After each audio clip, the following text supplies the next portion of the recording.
রবীন্দ্রনাথ ঠাকুরের লেখা শুভা গল্পটা পড়ার সময় মনে হয় এটা শুধু একটা গল্প না, এটা আসলে একটা নীরব কান্না। এমন একটা গল্প যা আমাদের ভেতরটা নাড়িয়ে দেয় আর এমন কিছু প্রশ্ন তুলে ধরে যার উত্তর খোঁজাটা হয়তো আমাদের সবার জন্যই খুব জরুরি। শব্দ ছাড়া একজন মানুষ কিভাবে কথা বলে ভেবে দেখেছেন কখনো? দেখুন, গল্পের একেবারে শুরুতেই কিন্তু এই প্রশ্নটা আমাদের দিকে ছুড়ে দেওয়া হচ্ছে। আর এই একটা প্রশ্নকে ঘিরেই তৈরি হয়েছে একটা মেয়ের পুরো পৃথিবী, তার না বলা আনন্দ আর গভীর কষ্টের এক কাহিনী। গল্পের যে কেন্দ্রীয় চরিত্র তার নাম শুভা।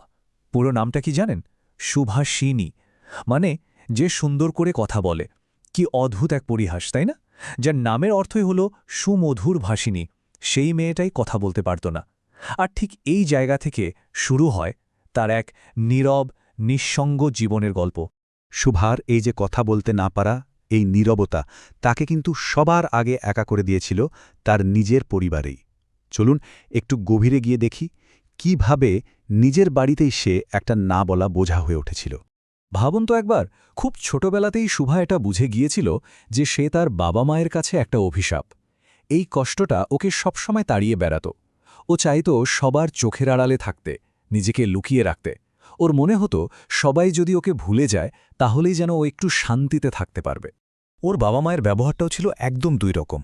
একদিকে ওর মা, যিনি শুভাকে নিজের একটা লজ্জা, একটা খুদ বলে মনে করতেন, কারণ মায়েরা তো মেয়েকে নিজেরই একটা অংশ হিসেবেই দেখেন, তাই না? তো মেয়ের এই অক্ষমতাটা তার কাছে ছিল নিজেরই একটা লজ্জা। আর অন্যদিকে ছিলেন বাবা, বাণীকণ্ঠ। তিনি কিন্তু অন্য মেয়েদের চেয়ে শুভাকে একটু বেশিই ভালোবাসতেন। কিন্তু মেয়ের এই কথা না বলতে পারাটা তাকেও সারাক্ষণ একটা গভীর উদ্বেগের মধ্যে রাখত। মানুষের কাছ থেকে দূরে সরে গিয়ে শুভা কিন্তু নিজের জন্য একটা আলাদা জগৎ তৈরি করে নিয়েছিল, প্রকৃতির জগৎ। চলুন এবার সেই জগতে ঢোকা যাক, যেখানে ওর সত্যিকারের বন্ধুদের খুঁজে পেয়েছিল। মানুষেরা তো ওকে বোঝেনি, কিন্তু ওর বন্ধু হয়েছিল কারা জানেন? কয়েকটি অবলা প্রাণী। গোয়ালের দুটো গরু ছিল, সর্বশী আর পাঙ্গুলি, সাথে একটা ছোট ছাগল আর একটা বিড়ালছানা। এরাই ছিল শুভার সবথেকে কাছের, সবথেকে আপনজন। রবীন্দ্রনাথ লিখছেন, তাহার কথাহীন একটা করুণ সুর ছিল, তাহারা মনুষ্যের অপেক্ষা ভালো বুঝিতে পারিত। মানে শুভার কথা বলার কোনো দরকারই হতো না। ওর ভালোবাসা, ওর অভিমান, ওর মনের কষ্ট সবকিছুই ওই গরু দুটো মানুষের থেকেও ভালো বুঝত। যখন শুভার মন খারাপ হতো, ওরা ঠিক ওর কাছে এসে গা ঘেঁষে দাঁড়াত, যেন ওকে সান্ত্বনা দিচ্ছে। আসলে শুধু ওই প্রাণীগুলোই নয়, পুরো প্রকৃতিই ছিল ওর ভাষা। চণ্ডীপুর গ্রামের পাশ দিয়ে যে নদীটা বয়ে যেত, তার কলকল শব্দ, মাঝিদের গান, পাতার মর্মরধ্বনি, এই সবকিছু দিয়েই যেন শুভার না বলা কথাগুলো পূর্ণতা পেত। এই বিশাল প্রকৃতির কাছেই ও নিজের মনের সব কথা খুলে বলতে পারত। তো শুভার এই যে জগৎ, যেখানে শুধু প্রকৃতি আর পশুপাখি, সেখানে হঠাৎ করে একজন মানুষের প্রবেশ ঘটে, আর তার আসার সাথে সাথেই যেন একটা নতুন আশার আলো দেখা যায়।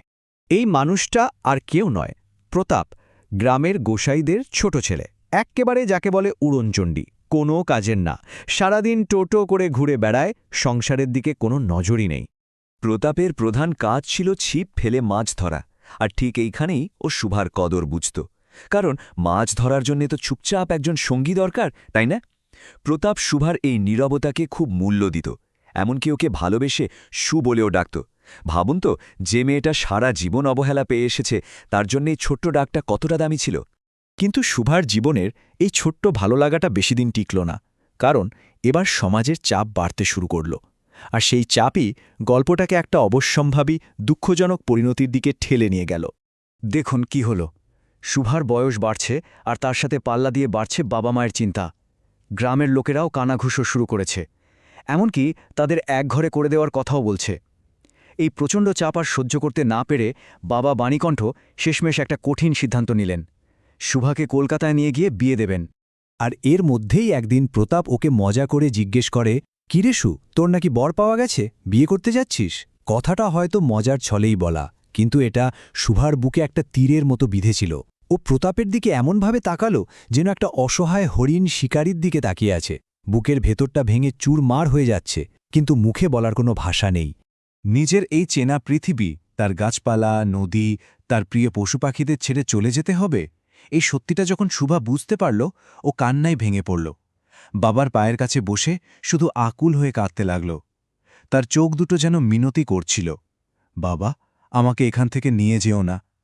মেয়ের এই না বলা কান্না দেখে শেষ পর্যন্ত বাবার কঠিন মনও গলে গেল, তার চোখও ভিজে উঠল। এরপর যা হলো তা এক কথায় বললে একটা বিশ্বাসঘাতকতা।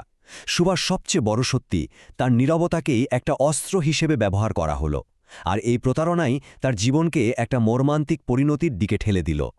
কলকাতায় শুভাকে পাত্রপক্ষের সামনে আনা হলো। ব্যাপারটা দেখুন, ওকে এমনভাবে গয়না দিয়ে সাজানো হলো যে ওর আসল সৌন্দর্যটাই ঢেকে গেল। তারপর তাকে বিচার করার জন্য বরের সামনে বসিয়ে দেওয়া হলো। অনেকক্ষণ ধরে দেখার পর রায় এলো মন্দ নহে, কিন্তু সবচেয়ে বড় প্রতারণাটা হলো এরপর। শুভার চোখে ছিল জল, তার সব হারানোর ভয়। আর সেই চোখের জলকে ওরা কি ভাবল জানেন? ভাবল মেয়েটার মন খুব নরম, এই ভেবে ওর দাম যেন আরও বেড়ে গেল। ওর কষ্টটাকেই ওরা গুণ হিসেবে ধরে নিল। তো বিয়েটা হয়ে গেল, কিন্তু এই মিথ্যার ওপর ভিত্তি করে গড়া সম্পর্ক কি টেকে? ঠিক 1 সপ্তাহের মাথায় ওর নতুন বাড়ির সবাই জেনে গেল যে নতুন বউ আসলে বোবা। যে সত্যিটা ও নিজের পরিবার এত কষ্ট করে লুকিয়েছিল সেটা প্রকাশ হয়ে গেল। কিন্তু রবীন্দ্রনাথ এখানে একটা অসাধারণ কথা বলেছেন। সে কাউকে প্রতারণা করে নাই, মানে শুভা তো কাউকে ঠগায়নি। তাহার দুটি চক্ষু সকল কথাই বলিয়াছিল, কিন্তু কেহ তাহা বুঝিতে পারে নাই। ওর চোখ দুটো তো সব সত্যি কথাই বলে দিয়েছিল, কিন্তু কেউ সেই ভাষাটা পড়ার চেষ্টাই করেনি। পুরো পৃথিবীটাই ওর ভাষা বুঝতে ব্যর্থ হল। আর এর ফলাফল ভয়ঙ্কর। ওর স্বামী এবার আর কোনো ভুল করল না, ভালো করে চোখ কান দিয়ে পরীক্ষা করে কথা বলতে পারে এমন আরেকটা মেয়েকে বিয়ে করে আনল। শুভার জন্য, তার নীরবতার জন্য সেই সংসারে আর কোনো জায়গা রইল না। গল্পটা তো এখানে শেষ হয়ে যায়, কিন্তু আমাদের জন্য একটা বড় প্রশ্ন রেখে যায়। যখন একজন মানুষ চুপ করে থাকে, তখন যোগাযোগের ব্যর্থতাটা আসলে কার? যে মানুষটা কথা বলতে পারে না তার, নাকি আমাদের, এই সমাজের, যারা তার সে নীরবতার ভাষাটা শোনার বা বোঝার কোনো চেষ্টাই করি না? একবার ভেবে দেখুন তো, ব্যর্থতাটা আসলে কার?